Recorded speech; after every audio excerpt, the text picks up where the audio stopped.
Halo semuanya, perkenalkan nama saya Fernanda Sinaga, NPM 23412031 dari kelas AKT 23A, program studi akuntansi. Dalam video pembelajaran kali ini saya akan membahas materi mengenai perilaku dalam organisasi. Pada materi ini saya akan menjelaskan bagaimana perilaku individu maupun kelompok di dalam organisasi dapat mempengaruhi efektivitas sistem pengendalian manajemen. Kita juga akan membahas faktor-faktor yang membentuk perilaku kerja, hubungan antara perilaku manusia dengan sistem pengendalian, serta pentingnya motivasi dan budaya organisasi dalam menciptakan perilaku yang positif dan produktif. Dan melalui pembahasan ini diharapkan kita dapat memahami bahwa keberhasilan sistem pengendalian tidak hanya ditentukan oleh struktur dan aturan, tetapi juga oleh perilaku dan kesadaran manusia yang menjalankannya.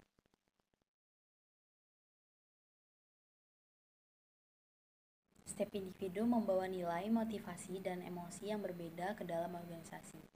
Oleh karena itu, manajer perlu memahami perilaku karyawan agar dapat mengarahkan mereka ke tujuan yang sama. Sistem pengendalian efektif tidak hanya berfokus pada angka atau hasil, tetapi juga pada perilaku yang mendasari pencapaian tersebut. Ketika perilaku anggota organisasi terkendali dengan baik, maka tujuan strategis dapat dicapai dengan lebih mudah dan harmonis.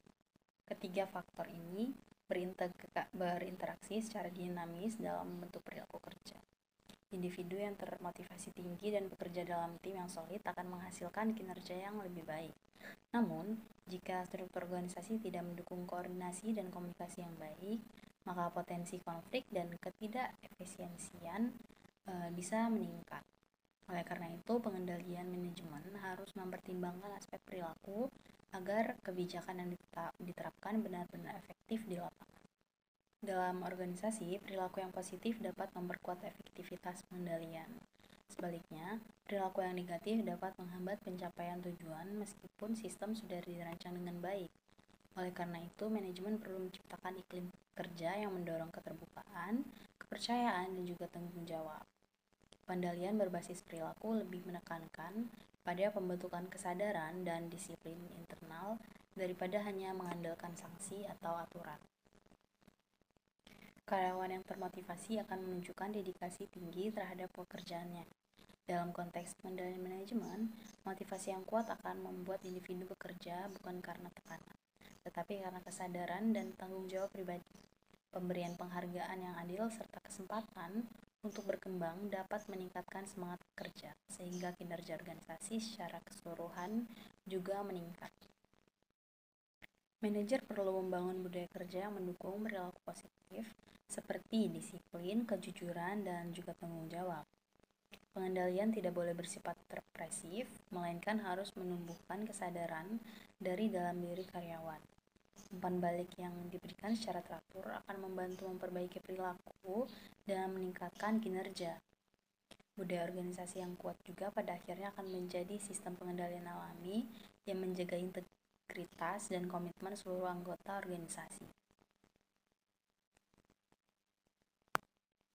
Jadi kesimpulannya, perilaku manusia merupakan elemen penting dalam keberhasilan sistem pengendalian manajemen. Tidak peduli seberapa sempurna rancangan sistemnya, semua akan bergantung pada bagaimana manusia di dalam organisasi menjalankannya. Perilaku yang positif, seperti disiplin, komitmen, dan rasa tanggung jawab, menjadi bahan bakar utama bagi efektivitas sistem pengendalian. Sebaliknya, perilaku yang negatif akan menghambat, bahkan merusak proses manajemen. Jadi karena itu, manajer harus mampu menciptakan budaya organisasi yang mendukung perilaku produktif dan etis, dengan lingkungan kerja yang harmonis, motivasi yang tinggi, serta komunikasi terbuka. Pengendalian manajemen dapat berjalan secara alami dan berkelanjutan, yang pada akhirnya keberhasilan organisasi tidak hanya ditentukan oleh sistem yang canggih, tetapi oleh manusia menjalankannya dengan kesadaran dan juga dengan integritas.